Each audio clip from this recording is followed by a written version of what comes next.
नमस्कार, मैं हूं अजय शुक्ल बाबा और आप देख रहे हैं जी न्यूज़। हम यहां अंबिकापुर नगर के एमजी रोड, जिसे मनेनगढ़ रोड कहा जाता है, वहां खड़े हैं और आप सामने देख रहे हैं यह स्वनी अमृत तुल्य,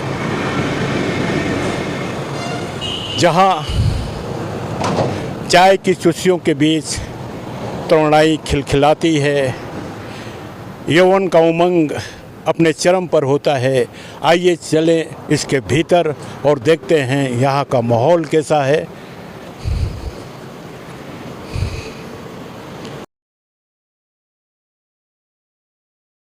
आप देख रहे हैं काफ़ी संख्या में यहाँ लोग बैठे हुए, और ये है अमृत तुल्य के प्रोप्राइटर मिस्टर दीपक गुप्ता जी। ये अमृत तुल्य आपका जो है यहाँ पे, इसकी शुरुआत कब की आपने?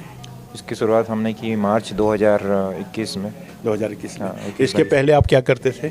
इससे पहले मैं इंजीनियरिंग की पढ़ाई कर रहा था रायपुर से, और इंजीनियरिंग की पढ़ाई करी। उसके बाद कोरोना आया और उसके बाद घर की तरफ हम लोग बढ़े गए। यहाँ पर आकर मैंने सिविल से किया है। सिविल से करने के बाद आप जॉब में नहीं गए यहाँ? होटल, मेरा इंटरेस्ट है कैफ़े लाइन का, तो हाँ, तो कुछ ऐसा करना था अंबिकापुर में जो थोड़ा हटके हो, इसलिए हम लोगों ने यहाँ पे थोड़ी अच्छी क्वालिटी की चाय और सैंडविचेस, पिज़्ज़ा खाने की भी शुरुआत हो गई है। तो अभी हाल ही में चुनाव गुजरे हैं जी, और इस चुनाव को लेके आपकी क्या प्रतिक्रिया है? देखिए, चुनाव को लेके हमारा यही कहना है कि अभी जो भी वोटिंग हुआ है उसका परिणाम एक बार आ जाए, फिर उसके बाद ही कुछ बोलना सही है। बाकी तो हमारे ये मानना है कि चुनाव में कोई भी जीते, हमारे क्षेत्र का विकास हो, है ना। हम लोग मतलब जिस तरीके से पिछड़ते जा रहे हैं विकास में, उसको लेकर मेरा ये कहना है कि थोड़ा सा डेवलपमेंट अंबिकापुर में ज़्यादा करने का प्रयास करना चाहिए, क्योंकि वो काफ़ी पीछे हो गया है क्षेत्र। हम जब बड़े शहरों से आते हैं तो हमको काफ़ी पिछड़ापन महसूस होता है यहाँ पे। यहाँ ऐसा महसूस होता है कि हम बाकी शहरों की तुलना में काफ़ी पीछे हैं, और शहर का विकास जैसे होना था अन्य शहरों की तुलना में वैसा हुआ नहीं। जी, काफ़ी साल से हम लोग देख रहे हैं कि एक ही रोड पे डिवाइडर है, बाकी सारी रोड सिंगल लाइन पे है। और उसके अलावा मतलब हम लोग कहीं पर कोई पार्क या गार्डन, कोई बड़ा विकास यहाँ पे अभी तक होता देखे नहीं है। हम लोग जितने साल से मैं यहाँ पे हूँ उसके हिसाब से, तो कुछ मतलब बदलाव होना चाहिए यहाँ पे, कुछ विकास होना चाहिए, कुछ डेवलपमेंट आना चाहिए। कोई भी जीते इस बार, है ना, वो यहाँ के लिए सोचे, अंबिकापुर के लिए, और उसका थोड़ा सा दिखना चाहिए असर कि हाँ कुछ विकास दिख रहा है, हम लोग विकास हुआ है। तो दीपक जी का मानना है कि शहर का सौंदर्यीकरण जितना होना था उसमें कहीं ना कहीं थोड़ी सी कमी रह गई है, और समय रहते जब आप चुनाव के बाद जिनकी भी सरकार बने, इधर भी ध्यान दें वो शहर के सौंदर्यीकरण की ओर, कि ये चुनाव जो अभी गुजरा है इसको लेकर आप क्या सोचते हैं? बाबा दा, सबसे पहले तो नमस्ते, और आपके दर्शकों को भी नमस्ते। चुनाव तो बाबा दा इस बार बहुत अच्छा हुआ, और मुझे लगता है 15 साल में बदलाव होना चाहिए, और इस बार लग रहा है कि बदलाव हो जाएगा। बदलाव का मुख्य कारण है सरगुजा में विकास एकदम नहीं होना। हम लोग की भी उम्र अच्छी खासी हो गई है, और हम लोग ने अच्छा खासा समय देखा है बाकी जगह का बदलाव का, और डेवलपमेंट, हमारे यहाँ डेवलपमेंट के नाम पर कुछ भी नहीं है। अब रही बीजेपी या कांग्रेस में कौन जीतता है, तो मुझे तो लगता है बीजेपी को आना चाहिए। और जिस हिसाब से मैं शहर में घूमता हूँ, जिस हिसाब से बातें चलती है, उसमें यही लग रहा है कि राजेश अग्रवाल जी इस बार विजय होंगे। ऐसा आपको लग रहा है? और लगने का कारण क्या है सर? बाबा का कहीं ना कहीं प्रत्यक्ष या अप्रत्यक्ष रूप से बहुत से लोग सामने नहीं आए, बहुत लोग बोलना नहीं चाहें, मगर जो वोट है वो बाबा का कटा है, कांग्रेस पार्टी का कटा है, और बीजेपी को अच्छा खासा वोट मिला है हिडन। पिछले चुनाव में बाबा करीब 40,000 मतों से आगे रहे हैं, तो इतने लंबे मतों की जो खाई थी उससे क्या बीजेपी पाट पाएगी? एकदम बाबा। और खासकर मैं ये बोलूँगा कि जो इस बार शहर लड़ रहे हैं, जो वोटर हैं वो खुद ही लड़ रहे हैं, वो बोल रहे हैं कि हम किसी को दूसरे को देंगे जो डेवलपमेंट कर सके, और ये दिख भी रहा है। ये आपको ऐसा लग रहा है? अमित जी को ऐसा लग रहा है कि वोटर इस बार उनकी मानसिकता थोड़ी बदली हुई है, बदलाव चाहते हैं। आने वाले परिणाम ही ये तय करेंगे कि इनकी राय पे वोटर कितने सहमत थे, कितने नहीं थे। और हमारे सामने ये बैठे हुए हैं, ये आए यहाँ पे। आप नहीं आइए, बोलिए। मैं नहीं आपसे पूछना चाहता हूँ, नहीं सुनिए। तो आप क्या व्यवसाय करते हैं? किस बारे में? आपका व्यवसाय क्या है? जॉब करते हैं या स्टूडेंट हैं भी आप? हाँ, हेयर स्टाइलिस्ट हूँ मैं। हेयर स्टाइलिस्ट हैं। तो शहर में आपकी दुकान है, सैलून है? नहीं, सैलून है अपना। सैलून है, कहाँ पे है? ये अपना मामाया रोड पे है। मामा रोड पे है। आपका शुभ नाम? अमरजीत सिंह। नाम है अमरजीत सिंह मेरा। जी। तो ये पिछले चुनाव भी गुजरे हैं, उसमें आपने मतदान किया? हाँ, कि ये जो चुनाव में किया तो नहीं कर पाया मैं। नहीं कर पाए। और पिछली बार किया था मतदान? बाहर था मैं, इस वजह से नहीं कर पाया। पिछली बार मतदान किए थे? पिछली बार भी नहीं कर पाया। पिछली बार भी तो अपने मत का सदुपयोग आप 2 बार करने से वंचित रहे। और मतलब ये इसमें आपको अफसोस नहीं हुआ कि मैं चुनाव पे? मैं दोनों बार बाहर ही ज़्यादा मेरा काम रहता है बाहर का, इस टाइम इसी वजह से नहीं कर पाया। मतलब आपकी होने की प्राथमिकताएं वजह कुछ से। और होती हैं। क्योंकि एक बार जब पिछली बार तो 5 साल में चुनाव हुआ ना, हाँ। तो उस टाइम पे तो मैं था ही नहीं यहाँ पे, बाहर अच्छा, था मैं। अच्छा। इस बार भी अभी आया चुनाव हुआ तब भी मैं बाहर था। तो दोनों बार आप मतदान नहीं कर पाए। और ये हमारे सामने हैं शहर के जाने माने स्टेज सिंगर हैं राजू रंजन जी। और ये क्योंकि शासकीय कर्मचारी हैं तो चुनाव पे तो ज़्यादा ये नहीं बोल पाएंगे, लेकिन यह है कि ये अपनी राय देंगे शहर के विकास को लेकर, क्या होना चाहिए और क्या नहीं हुआ अभी तक, और आगे क्या चाहते हैं ये कि शहर में कैसा विकास हो। बाबा दा जो भी गवर्नमेंट आए वो शहर के विकास पे फोकस करे, कांग्रेस हो या भाजपा हो या कोई अन्य, उससे ज़्यादा फ़र्क नहीं पड़ता है।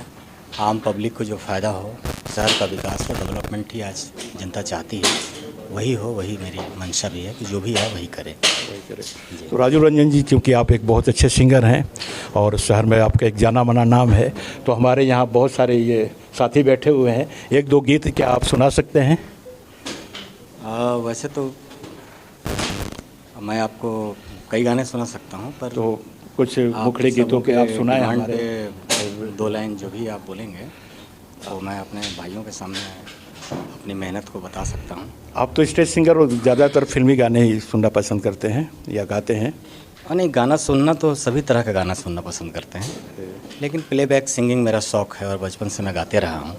मेरे पापा भी गाते हैं, मेरे भाई लोग भी गाते हैं, पर मैं इसमें ज़्यादा डेडिकेटेड हूँ। कुमार सानू के सॉन्ग को ज़्यादा गाता हूँ, वैसे मैं किसी के भी गाने को बड़ी सहजता से गा सकता हूँ, ये मेरा कॉन्फिडेंस है। 1990 के दशक में कुमार सानू भारत के मतलब हमारे देश के और बॉलीवुड के सुपर सिंगर थे और आज भी वो गाते रहे हैं, काफ़ी सीनियर सिंगर हैं और उनको ये फॉलो करते रहे हैं। तो कुमार सानू जी के 2-4 गानों के कुछ मुखड़े आप सुना देंगे? हाँ, मैं सभी आपके आदेश से और सभी भाइयों को ध्यान में रखते हुए तो बाबा दा के आशीर्वाद से मैं आप सबके सामने एक सॉन्ग शानू दा का 2 लाइन सुना रहा हूँ, शायद पसंद आएगा। ला ला ला ला ला ला ला ला ला ला ला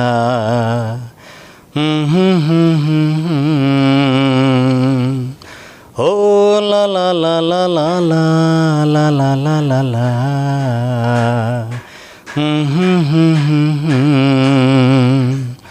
तो प्यार है किसी और का, तुझे चाहता कोई और है।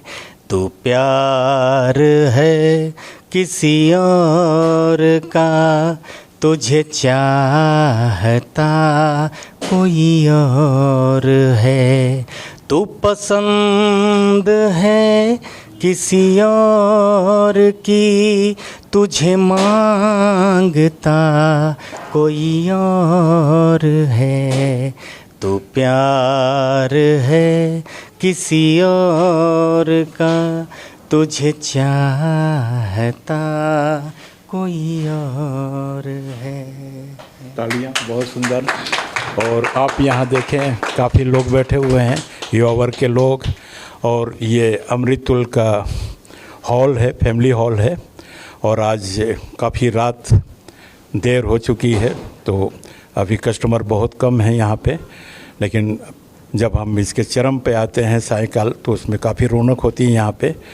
और आज हम यहाँ पे अमृतुल में आए हैं चुनावी माहौल, चुनावी सरगर्मियों को देखने के लिए कि कैसी हैं चुनावी चाय की गर्माहट अभी कितनी बनी हुई है या कितनी कम हुई है, इसका जायज़ा ले रहे हैं। राजू रंजन जी, एक आध गीतों के और कुछ मुखड़े आप सुना दें। वैसे तो बहुत गाने हमारे ध्यान में आ रहे हैं, लेकिन एक आपका बहुत मैं कभी सुनता था कि बाय बाय करके गाना था, वो आप बहुत हाँ, एक त्रिनेत्र पिक्चर का धर्मेंद्र का एक सॉन्ग है जो सैड रोमांटिक सॉन्ग है उसको 2 लाइन में सुना रहा हूँ। Bye bye bye bye bye bye, अरे मैं तुझे छोड़ के कहाँ जाऊँगा, मैं तुझे छोड़ के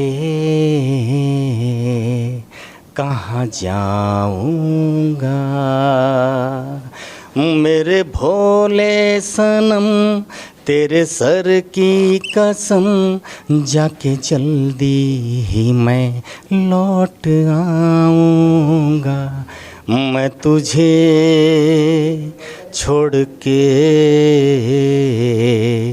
कहाँ जाऊँगा, bye bye bye bye bye bye bye bye bye bye bye bye.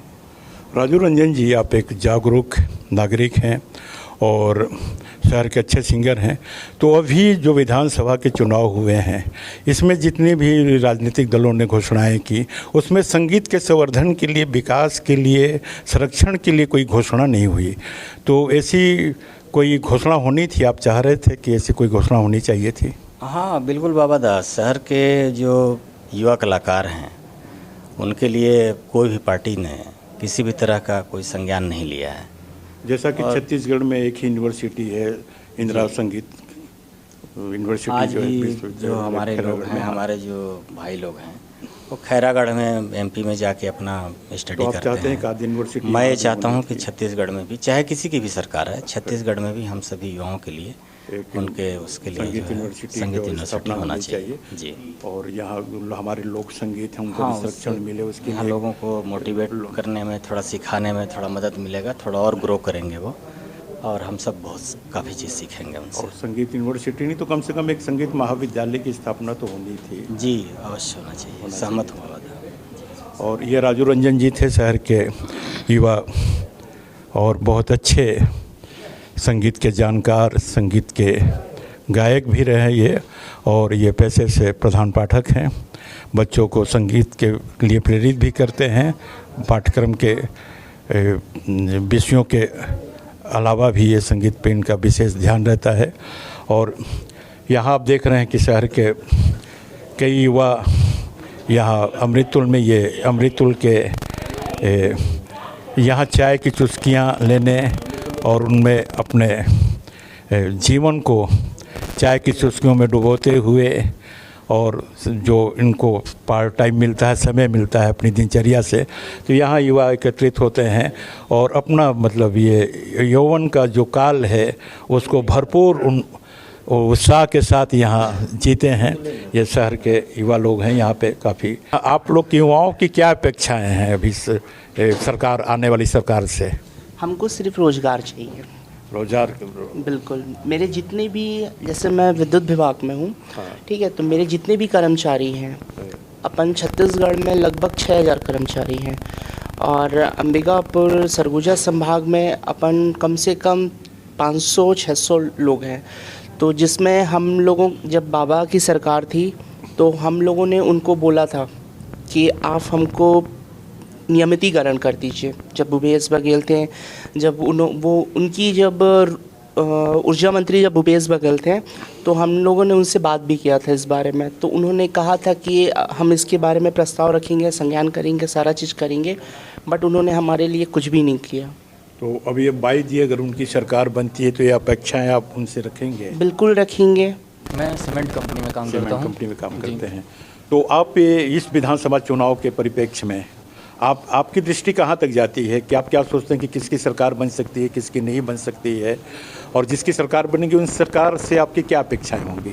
बाबा दा, इस चीज़ में सिर्फ इतना ही कहूँगा, सरकार से अपेक्षाएं रखना हमारा अधिकार है, परंतु मैं 2 लाइनों में कुछ शब्द कहना चाहता हूँ। बोलिए, जरूर बोलिए। कि कुछ लाइनें ऐसे हैं कि घरों पे नाम थे, नाम के साथ ओहदे थे, वाह, घरों पे नाम थे, नाम के साथ ओहदे थे, पर घर में बहुत तलाश किया, कोई आदमी ना मिला। वाह, तो मैं सरकार से बस इतना ही चाहूँगा कि हमें वैसा आदमी चाहिए सरकारी रूप में जो हमारे साथ हमारे जैसा रहे, हमारे साथ क्षण से काम करे, तिनके को घोंसले बनाने का काम करे। हम जैसे अभी सब चीज़ों को लेके बहुत ज़्यादा विचलित रहते हैं कि किसके साथ संपर्क करें, किसको अपने समस्याएं बताएं।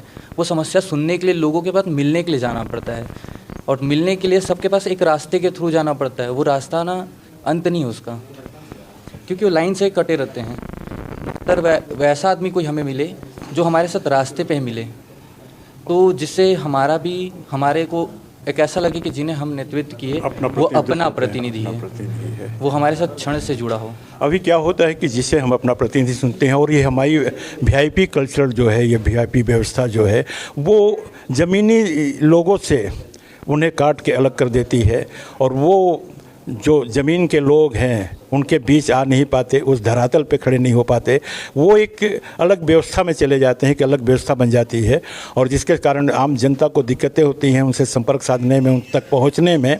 और ये अपनी व्यथा बता रहे थे कि ऐसी दिक्कतें ना आए, ऐसी व्यवस्था होनी चाहिए, और हमारे जनप्रतिनिधि हैं वो लोगों के बीच हमेशा उपलब्ध रहें, लोगों के बीच ज़्यादा से ज़्यादा रहें, और लोगों की आकांक्षाओं पर खरे उतरें, ऐसा इनका मानना है। आपका शुभ नाम? मेरा नाम दीपक श्रीवास्तव है। दीपक श्रीवास्तव जी, तो आप क्या सोचते हैं अभी वर्तमान समय को लेके, जैसा कि माहौल चल रहा है यहाँ पे चुनाव का? वर्तमान समय में जो भी चल रहा है, अपने को पार्टियों से अपने को कोई अपेक्षा तो नहीं है, बट अपने को जो भी इस पार्टी में आए वो अपने समाज के लिए, और जो अपने लोकल में जो भी है सारी सुख सुविधाएँ हैं, रास्ते हो गए, ये स्वास्थ्य के लिए हो गए। मैं एक्चुअली हूँ स्वास्थ्य विभाग से HR हूँ, लाइफ लाइन हॉस्पिटल में HR पोस्ट पे हूँ। तो मुझे यही कहना है कि बहुत सारे इसमें भी नर्सिंग के पोस्टेड रहते हैं, बहुत सारे हमारे यहाँ आते हैं, मेरे यहाँ भी आते हैं बहुत से, लगभग पर डे के हिसाब से मेरे पास लगभग 10 से 15-20 रिज्यूम आते हैं स्टाफों के। तो लोग बेरोज़गार बहुत ज़्यादा हैं स्वास्थ्य के क्षेत्र में भी, और स्वास्थ्य भी बहुत सारी चीज़ें ऐसी हैं कि बहुत सारे एरिया में लोग मतलब स्वास्थ्य बहुत सारी सुविधाएं नहीं मिल पाती हैं, जैसे CSC PSC में चल चाहिए। आज भी लोग ना प्राइवेट हॉस्पिटलों की तरह ज़्यादा रुख करते हैं। तो मेरा कहना ये है कि गवर्नमेंट हॉस्पिटल जो हैं उन पर भी सुविधाएँ मिले, लोगों को कहीं भटकने की जरूरत ना पड़े। तो इस तरह की बहुत सारी समस्याएं हैं, तो इन सबका समाधान होना चाहिए, शिक्षा की तरह होना चाहिए, प्लस रोजगार का बहुत ज़्यादा समाधान होना चाहिए। और बहुत अच्छी बात कही श्रीवास्तव जी ने कि जो स्वास्थ्य सुविधाएं हैं वो जो निजी अस्पताल वगैरह हैं उनमें जितनी सुविधाएं रहती हैं उतनी सुविधाएं शासकीय अस्पतालों में नहीं उपलब्ध हो पाती हैं। और इसके लिए जो वहाँ के लोग हैं, जिम्मेदार लोग, उनको इस तरफ ध्यान देना चाहिए, और कम से कम ऐसी व्यवस्था स्वास्थ्य और शिक्षा को लेकर हो कि वो कम से कम आम लोगों के लिए बिल्कुल सहज रूप से उपलब्ध हो, इनका ये मानना है। तो आपका शुभ नाम? शफ़ी अहमद अंसारी। शफ़ी अहमद अंसारी जी हैं, और यहाँ पे ये अभी चाय की चुस्कियों में डूबे हुए हैं, और यहाँ के निमित्त ये आप ग्राहक हैं, मैं आप यहाँ रोज़ाना? जी, हमारा रोज़ाना आना यहाँ पे है। तो अभी हाल में जो चुनाव गुजरा है विधानसभा का, अभी पोलिंग हो चुकी है और 3 दिसंबर को रिजल्ट आने हैं, तो ये चुनाव को लेकर आप लोगों को अभी कैसा लग रहा है कि अभी क्या ये माहौल है यहाँ पे चुनाव का, और आने वाले समय में जो जिसकी भी सरकार बनेगी यहाँ शहर के लिए या आप लोगों के लिए क्या मतलब बेहतर कर सकेगी, क्या सोचते हैं आप? कुछ ऐसा खास है नहीं, क्योंकि अपन पॉलिटिक्स में मैं स्पेशली मैं पॉलिटिक्स में उतना मैं इन्वॉल्व नहीं रहता ना, मैं उन सब चीज़ों को ना कहीं पे अगर पॉलिटिक्स की बातें होती भी तो मैं वहाँ से किनारे हो जाता हूँ। ठीक है, तो मुझे कोई अंदाज़ा नहीं किसका माहौल है, क्या है। नहीं, माहौल की नहीं पूछ रहे हैं, अगर सरकार किसी की भी बनती है तो उसमें आप अपने शहर के लिए क्या सोचते हैं, कैसा? वो करता कोई किसी के लिए नहीं है, चाहे किसी की भी गवर्नमेंट आ जाए। हाँ, ये जानना चाहता था। किसी की भी गवर्नमेंट हो, करता कोई कुछ नहीं। इनका ये मानना है कि गवर्नमेंट चाहे कोई भी हो, मतलब वो अपनी जिम्मेदारियाँ गवर्नमेंट यहाँ पर निभाती। और आप क्या कहना चाहेंगे? आपका शुभ नाम? मेरा नाम फैज़ान अहमद है। तो आप क्या बोलेंगे अभी जब मान लीजिए सरकार बनती, किसी की भी बने, तो इस पे सरकार से आपकी क्या अपेक्षाएं हैं? जो भी एक्सेप्टेशन है सब परफेक्ट हो, अपना मेडिकल सही हो, अपनी गवर्नमेंट का बोले स्टडी हो तो वो परफेक्ट हो, अपने को सारा चीज़ का सुविधा नॉर्मली मिले, अपने को हाई फाई चाहिए नहीं। यहाँ पे जो भी एक्सेप्टेशन है सबको युवा के प्रति अपने को जोश दिखाएं, सपोर्ट करें, जो भी काम करना चाहिए यहाँ पे सब चीज़ का फैसिलिटीज़ हो जाए, बस वही चीज़। बहुत अच्छी बात कही उनकी, जिसकी भी सरकार यहाँ बनती है वो यहाँ जो सुविधाएं हैं वो आम सुविधाएं वो लोगों को उपलब्ध हों। तो मेडिकल को लेकर इनकी है कि मेडिकल में सुविधाएं बहुत ज़्यादा उपलब्ध होनी चाहिए। यहाँ पे स्वास्थ्य पे ध्यान देने की ज़रूरत है, जिसकी भी सरकार बने। और आइए हम अभी यहाँ से बाहर निकलते हैं और देखते हैं बाहर अभी क्या का वातावरण कैसा है यहाँ का अभी।